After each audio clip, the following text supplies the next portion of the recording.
Je vous fais un petit tuto, du coup une petite aide par rapport à l'activité 2, où du coup je vous demande de réaliser un petit programme Scratch pour le dialogue entre deux voire trois personnes, d'accord?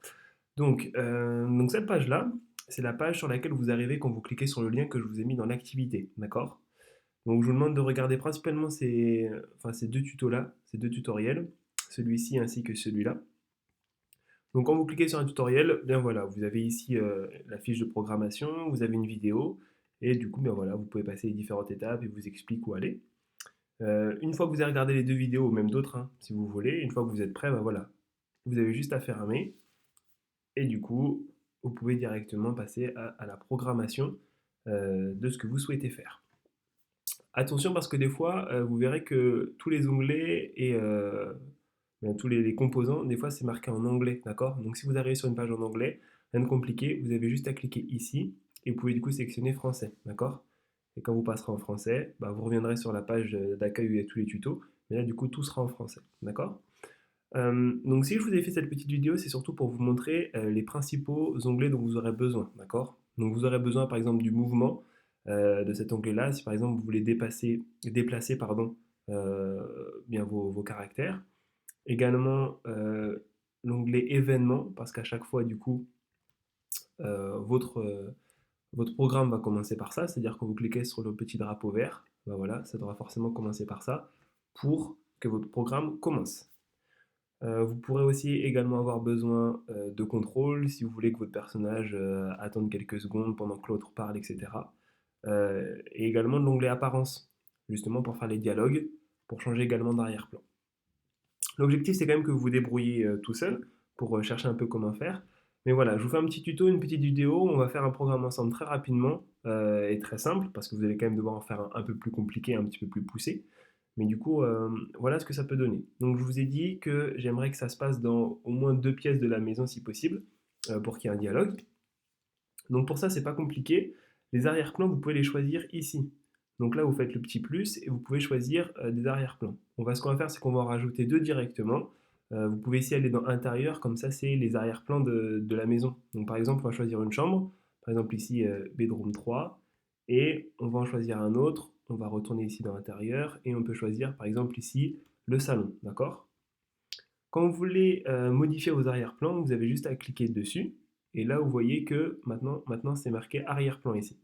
Donc quand vous cliquez sur arrière-plan, bah, vous pouvez les renommer. Par exemple, bedroom 3, bah, je vais l'appeler du coup chambre.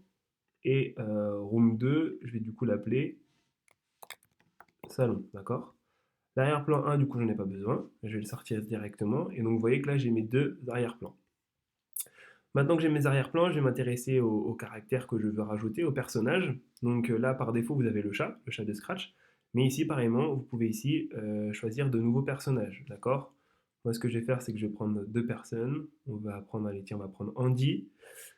Et on va prendre Kazé, par exemple, d'accord? Ok? Maintenant, j'ai plus besoin du chat, donc ce que je vais faire, c'est que je vais le supprimer, voilà. Et là, du coup, j'ai mes deux personnages, donc ici, voilà.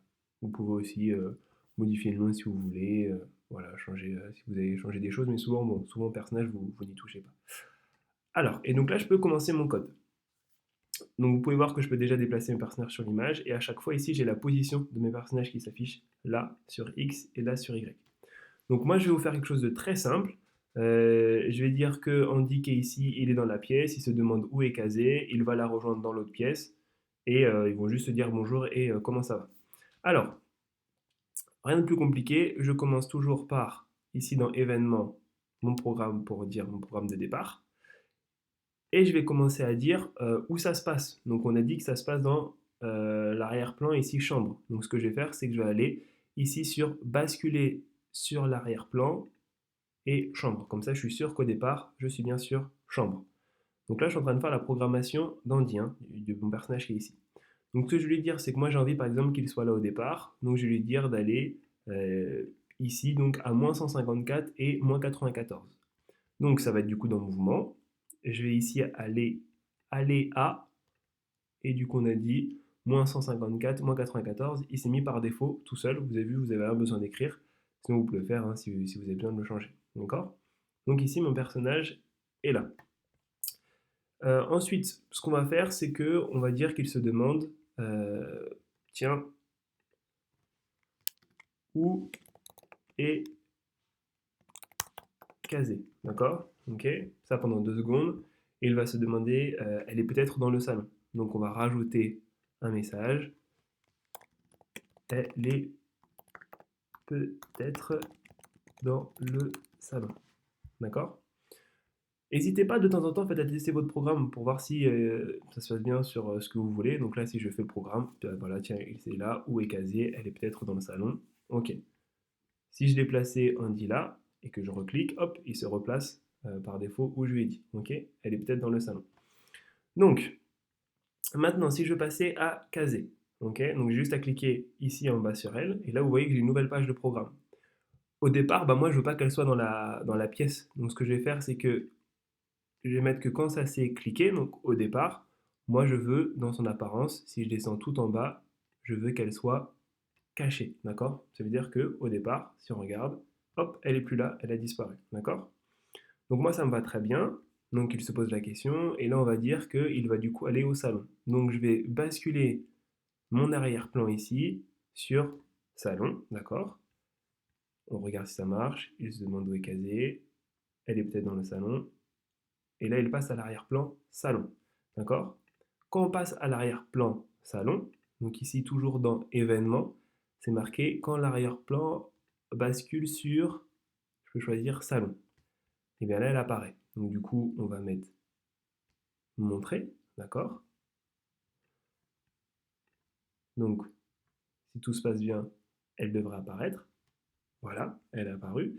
Et voilà, nous on veut qu'elle soit par exemple qu'elle apparaisse ici. Donc on va mettre dans mouvement, aléa. Est-ce que c'est bon? Oui. 156 et moins 109. 156 et moins 109, d'accord? Donc, là, si je reviens maintenant sur Andy, on va lui dire, lui faire un petit message. Il va juste dire, tiens, dire bonjour, Kazé. Ok? Bonjour, Kazé. Ok? Il dit ça pendant 2 secondes. Donc, moi, il faut que Kazé, pendant 2 secondes, elle ne fasse rien. Donc, c'est pour ça que là, vous avez peut-être besoin, ici dans contrôle, d'attendre. Donc là, on va lui dire, oups, je me suis juste trompé, voilà. Donc, elle va juste attendre, voilà, 2 secondes, et après, elle va pouvoir dire quelque chose. Et c'est là que c'est intéressant, vous pouvez ici rajouter un module qui s'appelle synthèse vocale. Donc vous voyez, je l'ai rajouté, il est en bas, et vous pouvez prononcer un mot. Donc déjà, vous pouvez choisir la voix que vous voulez. Donc nous, vu que c'est une fille, vous pouvez utiliser ici cahier, et voilà. Et là, je vais mettre un texte, elle va dire, par exemple, salut, d'accord? Et là, on fait le test, regardez, donc où est Kazé? On est bien dans la chambre. Elle est peut-être dans le salon. Bonjour Kazé. Salut. Et là, elle a dit salut. Ok? Donc n'oubliez pas, voilà, vous pouvez toujours, avec les contrôles, attendre, parce qu'il ne faut pas que les deux personnages parlent en même temps. Donc n'oubliez pas cette fonction. Voilà, donc l'objectif ce serait qu'au moins qu'il y ait une dizaine de dialogues différents et que vous puissiez passer de une voire trois pièces et qu'il n'y ait pas que deux personnages. Si vous pouviez en avoir trois, ce serait super. Donc le minimum c'est voilà, au moins deux personnages et au moins deux pièces différentes. Donc voilà, vous avez le temps, franchement, vous êtes chez vous, donc prenez le temps d'imaginer des choses, d'accord? Une fois que votre programme est fait, vous pouvez ici tout simplement, en cliquant sur Fichier, le sauvegarder sur votre ordinateur, d'accord? Donc vous le sauvegardez sur votre ordinateur, vous lui mettez le nom que vous voulez, ok? Et maintenant, juste pour un petit rappel, vous pouvez, une fois que c'est fait, m'envoyer un mail, d'accord? Donc, destinataire, peu importe enfin, sur quelle boîte mail vous me l'envoyez, mais je vous rappelle que la boîte mail que j'ai créée exprès pour cette période-là, étant donné que c'est pas toujours facile avec le NC, du coup c'est celle-ci, techno.babouram@gmail.com, d'accord? Je vous ai mis aussi un fichier activité, le nom que je veux. Donc pour objet, vous me mettez scratch.votre nom.prénom, d'accord? Là, vous m'écrivez un petit texte, enfin, si vous voulez, juste me dire voilà mon travail. Et du coup, pour aller chercher votre document, peu importe sur quoi vous êtes, ce sera toujours le petit logo, pardon, trombone, d'accord? Ou joindre des fichiers. Là, vous pouvez joindre votre fichier, vous choisissez le fichier dont vous avez besoin, vous l'insérez et vous pouvez ensuite me l'envoyer, d'accord? Et comme ça, moi, je suis sûr de pouvoir le recevoir. Donc voilà, donc j'espère que c'est bien clair pour vous, que vous avez du coup toutes les informations qu'il vous faut.